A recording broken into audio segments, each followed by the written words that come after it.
Women of Power podcast is a platform for passionate and influential women who are catalysts for change, pioneers in their fields, the change makers, the trailblazers, performers and influencers, driven entrepreneurs and professionals.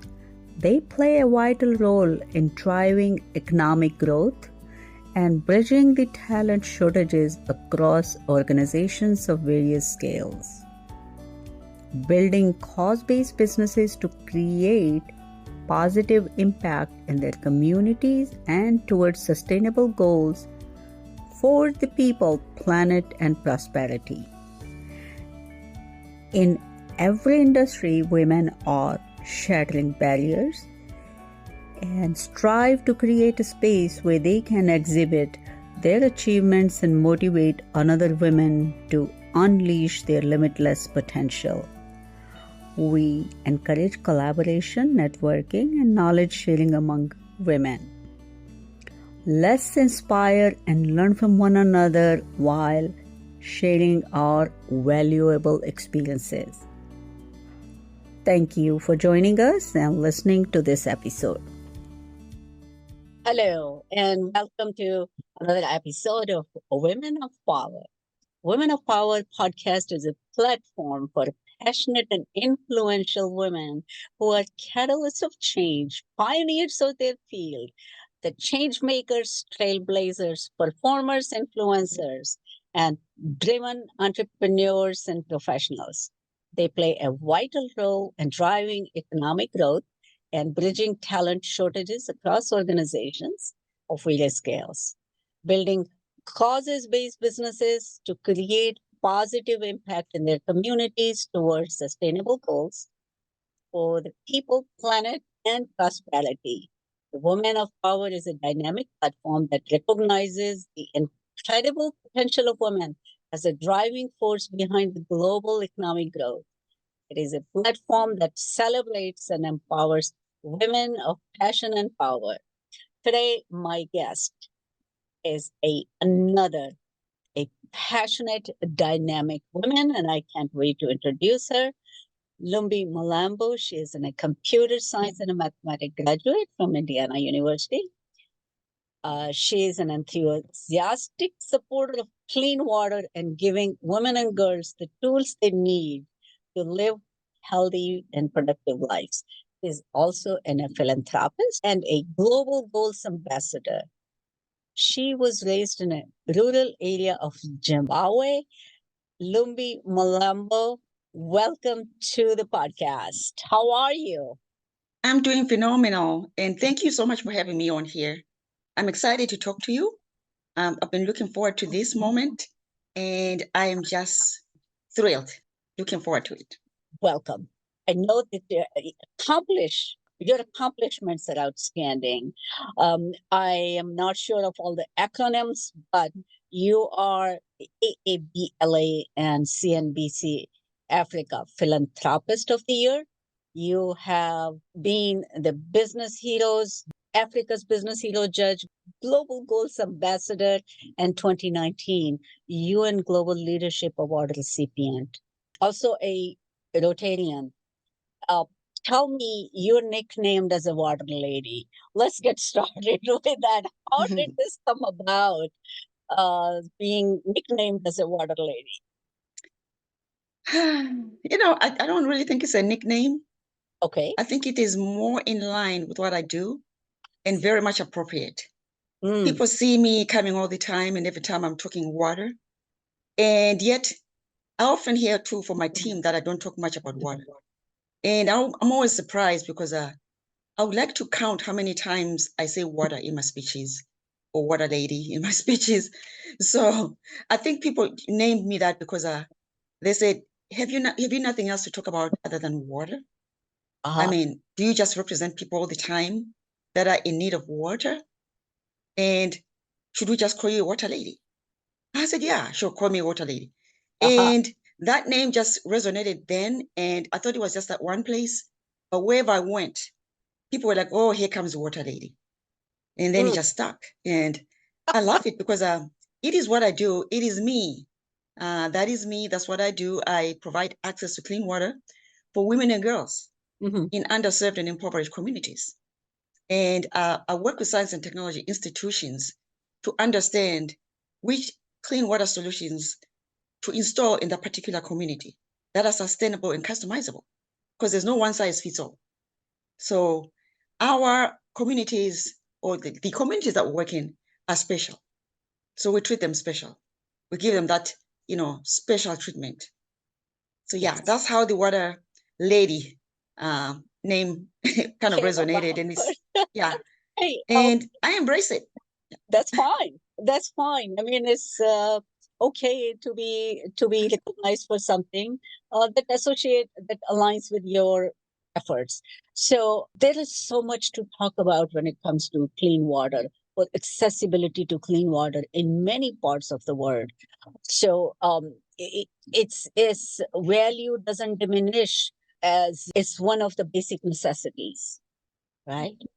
And I am going to just step a little bit from the conversation and just throw in how I see sometime in my sort of those moments, then we can call it the self reflections and others, right? Our bodies are 60-70% of water, made out of water, right?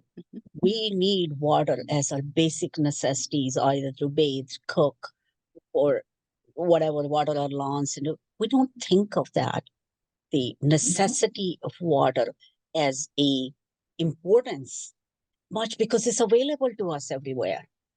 The part of the world we live in is easily available. We don't think of that.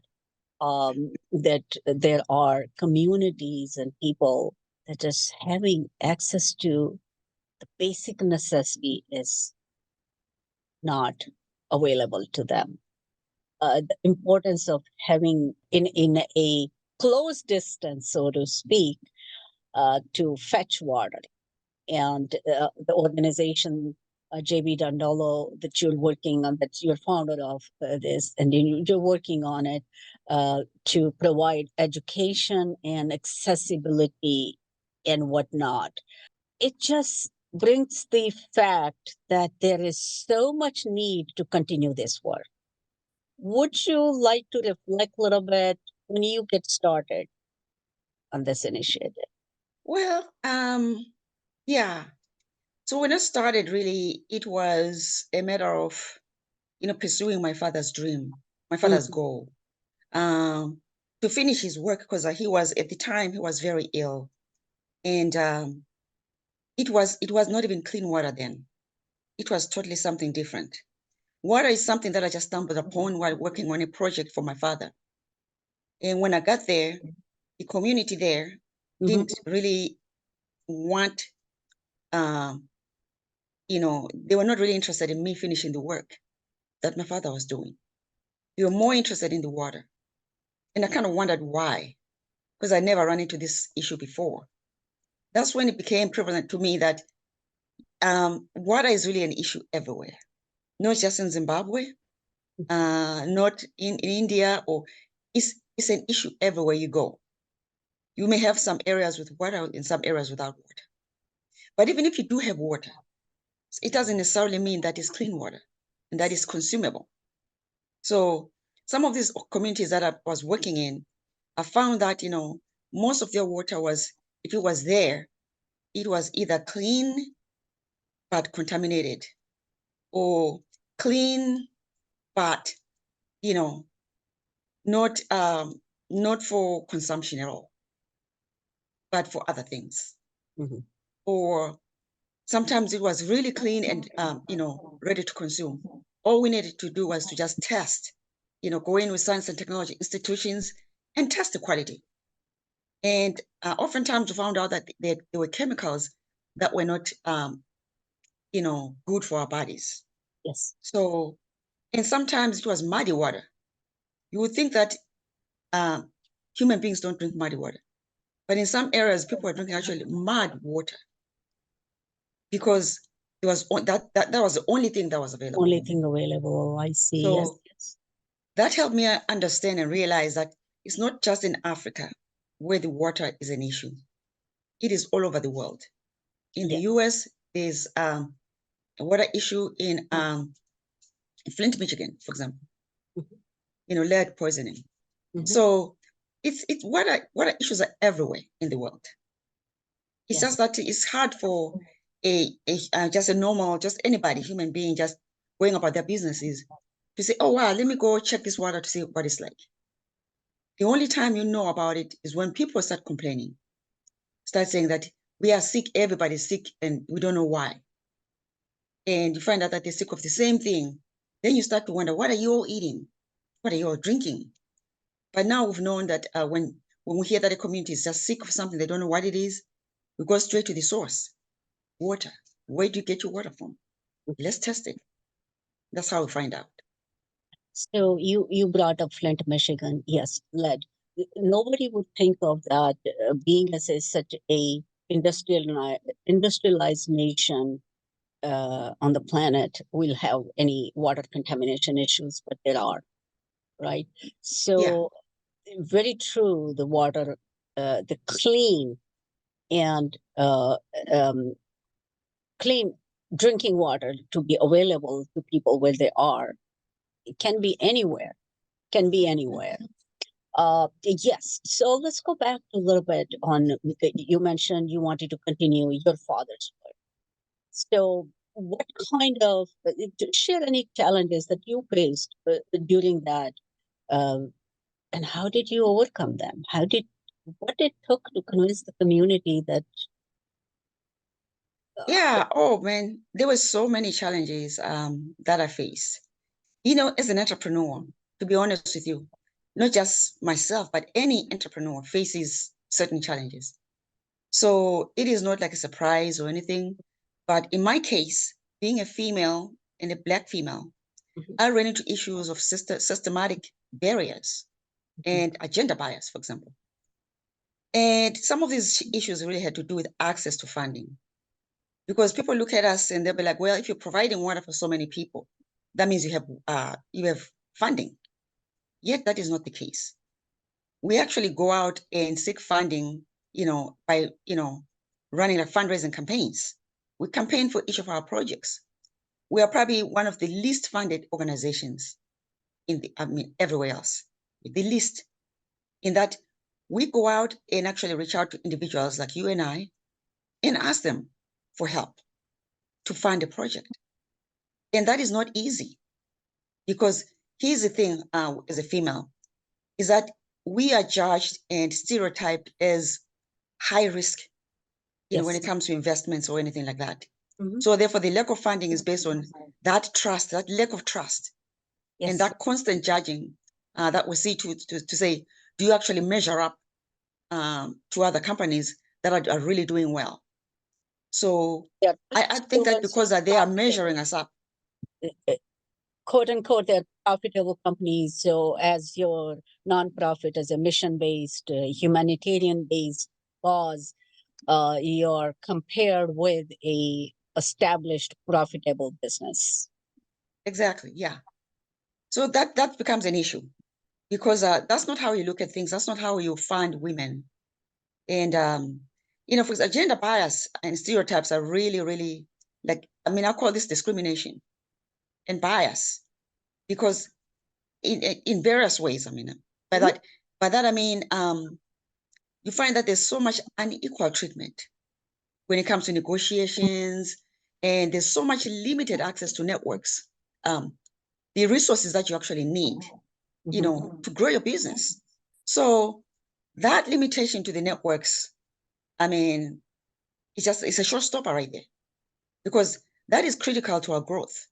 If you're going to stop me from accessing those networks that you believe, provide value to my business, then that's a problem. And again, the most critical thing that I face all the time is that women ourselves, we are causing this to ourselves. We are so jealous of each other. We are very jealous. Is that we don't want other women to do better than me, for example. Then I would prevent you from, having access to these networks or access to somebody else that could actually help you, to get what you want to do, to get to where you want to go, to grow your business. There's also market bias. If you think about it, It's like certain markets, they just, cater to certain genders, like maybe male genders. It's like it's closed, for women. So that becomes a barrier. So those are the challenges, some of the challenges that I've faced, but those are the critical ones. They all are, and you're not alone in that fight. So it's open secret that women having the same qualification, documentation, and ability to seek funding will not be given funding compared to our counterpart. So that's pretty well known up there. Mhm. So it does create, because women are just almost close to 50% women in workplace now, contributing to our GDP. And we are the one that we need to keep proving ourselves over and over and over and over, and find these barriers in mostly in helping others uplift their lives. So I hear you. I wish the things would be different. All of your concerns are genuine. Women must come and support other women. We are living in a different world, uh, and we cannot do it alone. We need to support each other, and we need each other's support. Absolutely. Still, the people who have the desire and intention to uplift lives, they go out, find ways, continue until the support comes. But it is a very difficult path, and you accomplished a lot. So please tell me any of the outstanding moments during your journey. I mean, the challenges are always there, but there are some moments that you want to give yourself a pat on the back.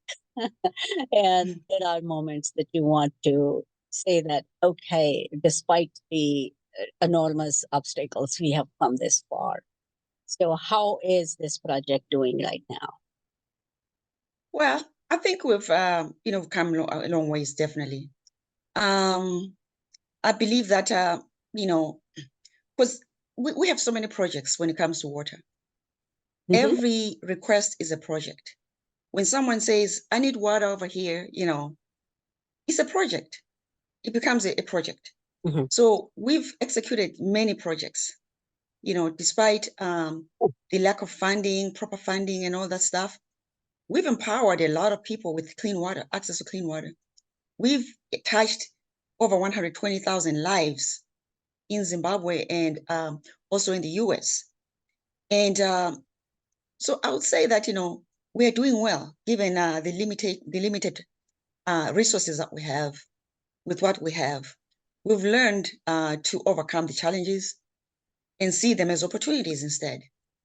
I truly believe that through our storytelling impact, that we have really made, strides, because with storytelling impact, we're able to, to really pour our hearts out and show the world and everybody else, show them who we are and the lives that we've touched and the lives that are left to be touched, that are in danger of losing their lives without access to clean water.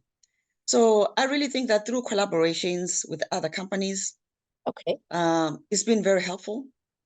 We've been able to not just collaborate or partner with companies, but partner strategically to say, okay, as a partner, you're coming in to do this and this and this with us, and we're doing this and this and this with you, so that it is meaningful, other than just, oh, well, just promote me, share this on social media, to your network, to your networks. It's more than that. So because we've been able to do that, we've been able to attract more people who have empathy for our cause, who want to see us do better and provide more water and more access for the girls so they can go to school. Because the issue without water is that girls don't go to school. And why should they? If I was a little girl at that age without water, I wouldn't go to school. Why?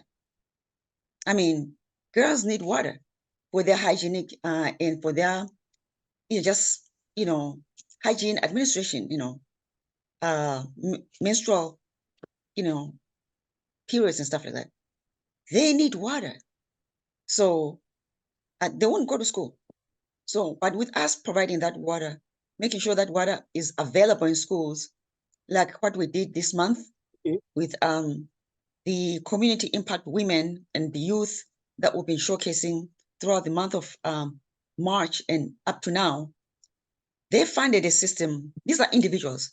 They funded a water system to 2 schools, the primary school and the secondary school, helping 500 students whose schools were about to shut down due to cholera outbreak in Zimbabwe. And because of that act, those 2 schools are going to remain open. Because as we speak right now, my team is down there installing the water pipes, installing all the water technology, all the water systems, while they're sleeping. It's nighttime over there. But my team has been there over 24 hours, digging, assembling parts and doing all the work. And to get there to those schools, let me tell you something, how hard it was. With 2 cars, a truck, carrying all the equipment for the water, and the other 2, and the other car, small car, with the photographer and the videographer and our manager. And guess what? Because they drive through the terrain, the car broke down in the middle of nowhere. Do you know that they were stuck in there in the middle of nowhere for 16 hours? Oh. Just trying to get to those schools. And they ended up letting the truck go so they could go install the water system. They waited, and somebody finally came through to rescue them and took them back, but left their car there. So this is just to paint a picture of how hard it has been.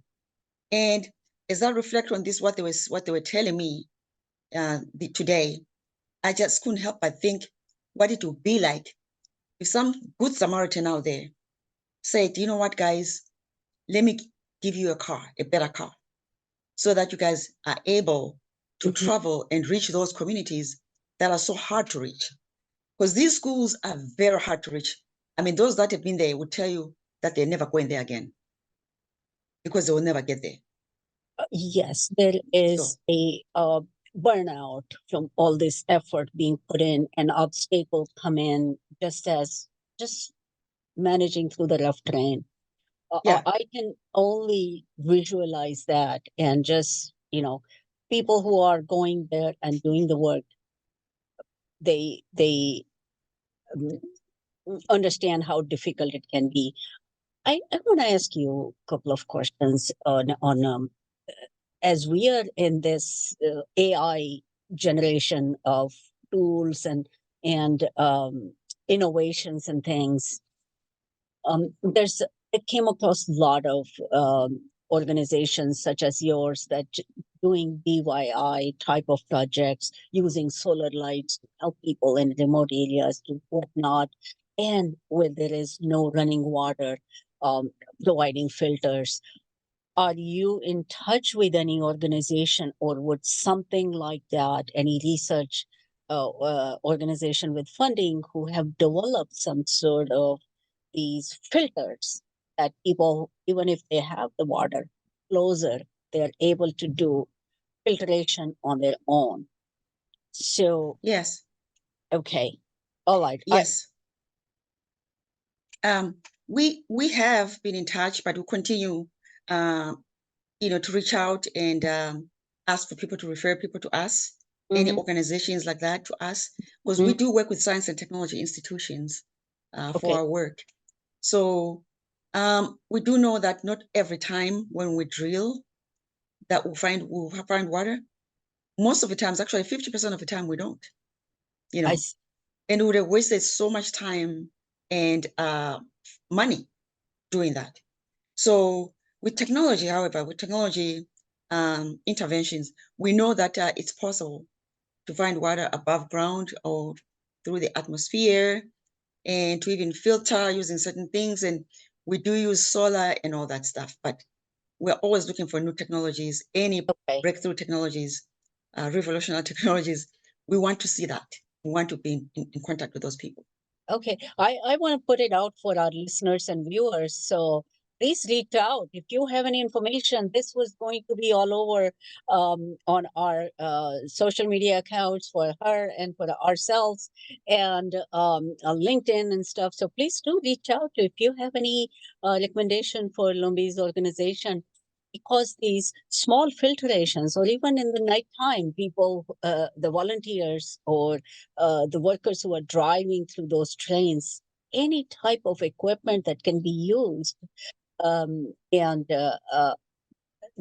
especially the research, as you said, 50% time, the digging is wasted. So that's a waste of very hard to receive funds. So if the testing can be done ahead of time, ahead of digging, that if there is water resources, go further, right? So we actually do the research. We work with the geologists that would do the research ahead of time. But because water travels underground, sometimes it is very hard to detect where the water is because it travels. So now we're actually even looking at working with space technologies because they can identify water with precision. Okay. So now we're in touch with space technologies to see where is the water, where can we find the water that is closest to the people so that they don't have to walk far.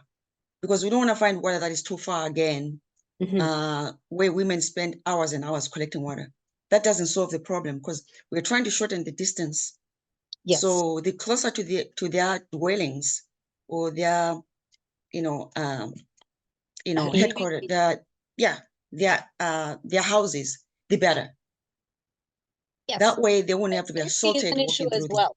Safety is an issue as well. So if the Yes. little girls, the young girls are walking for miles with heavy water cans and stuff, it's not a best way to spend their early age where they should be learning and growing. So a lot of work needs to be done. So let's talk about in what areas do you envision progress for improvement for women in position of power? Oh man, how you position yourself to continue on your mission? Oh, there's so many areas, I'm telling you. When you think about, representation in leadership, for example, leadership roles, you can see right there that I know we're making progress. We've seen some women in leadership positions, and I'm not going to complain. However, there's still more to be done. And that includes people in academia, in nonprofit organizations. We need to see more happening. There's, like I said, there's improvement. There's also equal pay and economic empowerment, right? We do know that achieving the gender equality is not an easy thing. It's going to take a whole lot of effort, everybody working together to close that gap. It requires a lot of effort, and it requires financing women and creating those supportive roles, supportive work and environments that enable women to thrive, right? Decision making, that's another area of improvement. I know it's improving, but we're not there yet. In order to advance women, we need to put them in those positions where they are actually making decisions, that address the women's rights and women's issues. That involves implementing like even quotas and stuff like that. That's how we support women in leadership and development, and also fostering that environment that encourages women to participate. Another thing is that education and skills development. We really, really need to invest in girls. I'm telling you, we need to invest in girls. And the one way I'm investing in girls is by making sure that they have access to clean water. Because I'm investing in water indirectly.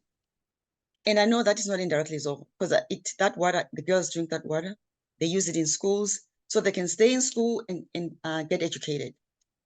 Because we need leaders of tomorrow that are educated. that are promoting STEM, science, technology, engineering, mathematics, right? I'm a mathematician myself. I'm a computer science technologist myself. So education for girls is very much needed. Right now, it is a barrier and prevents all girls from attaining, equality and equal education. And I also bring up health and wellness, the well-being. Health itself, imagine the girls without water. How healthy can they be? Not just girls, but women and the community at large. How healthy can they be without water? So I'm addressing this, through water provision, because I know there are disparities when it comes to the health outcomes and promoting women's reproductive rights and all that. That's how we're going to empower women, by just targeting those areas and making sure that we also include sexual and reproductive health services and combating gender-biased, violence and discrimination. So in order to achieve progress, though, go ahead. There are a lot of layers and complications when we talk about these issues. With the gender bias, there's gender equality. Things have changed. There are parts of the world in many metropolitan cities, women are educated. Younger women have a higher education than young men. They are exceeding in pay and quality of education in many cases. So those are, yes, some accomplishment, but I see that there isn't a huge need. When it comes to women, as you have stated, there's a lot of need for their health and well-being, emotional growth, the financial growth. It's just the challenges are so many. And we can't separate them one from another, right? So as for your organization, you start from water, sanitation, hygiene, but there are just so many issues that kind of wrap things around there. It just doesn't end. Everything, you need financing for everything. Women, in order to grow, either be entrepreneurs, they need funding. That's another issue. Let's talk about, if I can change the pace a little bit. So, navigating financial challenges in your business, in your organization, what advice you have for women who are seeking financial empowerment? I'm especially asking for the younger women who are just kind of stepping out and finding their paths. Right. The way I see that, I know that it's going to work, is collaboration. And by that I mean, we need to actually, not even beyond that, we need to partner. We need to partner with organizations and be brave enough to knock on their doors and say, you know what, I see some synergy among us. I see how we can, work together to uplift women and girls. And why I say partnership, because partnership is really the way forward. If you think about, that's SDG 17, right? UN Sustainable Development Goal 17, partnership for goals. Yes. Because we can do a lot with that SDG. It can really reach out to so many areas that are problematic. So if you think about, if you were to partner with the organizations or individuals that can really help you push the needle, and that if they all say yes, both sides say yes, how much of influence can that be? And how much of a difference would that be? Right now, what is failing, I think, is because women are busy just pulling each other down. We are just very much busy pulling each other down. And if it's not that, we're very much busy training each other and retraining. And, you cannot just train women to be ready to receive funding. If you're going to train women to be ready to receive funding, you got to fund them at the end of training. But I think we've been trained too much. I don't think that, because you have to remember that women are very smart. They're very talented. We are educated. Most of the women that I know or that I've come across, they're very educated. They just don't have the means after they receive their education to do anything else because the resources are just not there. The networks are just not there. So imagine now if we're to just stop this bickering and, being jealous of each other and just be open-minded and just think partnership and collaboration. That is the way forward. Said. Very well said. And it's just that we all can see and we know that, yes, education and readiness is not enough. You got to have resources. So not having the resources, we end up in that same cycle of job and not being able to pursue our dreams, which would impact more lives than our immediate family. And by nature, by our DNA as givers of life, we have other responsibilities to carry on as well. So talented women or most women end up doing twice the work, and we still keep proving our worth, and we still don't get equal justice in many ways. So that's kind of my take on a lot of issues that I personally have gone through. And I agree, most of them that we have talked about. And there's a lot of things that I'm not knowledgeable, that other challenges that women have been through. But it doesn't change the fact that we are living in a 21st century. Women are part of workforce. We're everywhere. Just ignoring us doesn't work to start with. Plus, okay, let's leave the topic of women per se as gender. It's humanity we're talking about. We give lives to boys and girls. They grow up to men and women. We're talking about humanity. We're talking about impacting lives where the help is needed. So if a man is looking to the same type of initiative as you are, very likely a male would be able to receive the funding and support much easier doing the same work. That mindset has to change for both, for women and men, because the impact is being made for a community, not a gender. So I think this conversation would continue for another decade or so before we'll see a whole lot of change. But there has been quite a bit change. The education of women is changing. People like you who are out there in the field doing the real work, doing that credible job, impacting lives. I want to ask you a couple of more questions. I just talked about the mindset. So elaborate a little bit more on the role of mindset and self-belief in your journey to becoming a woman of power. Yeah. So I would say that a woman of power, for example, understands the challenges are inevitable on their path.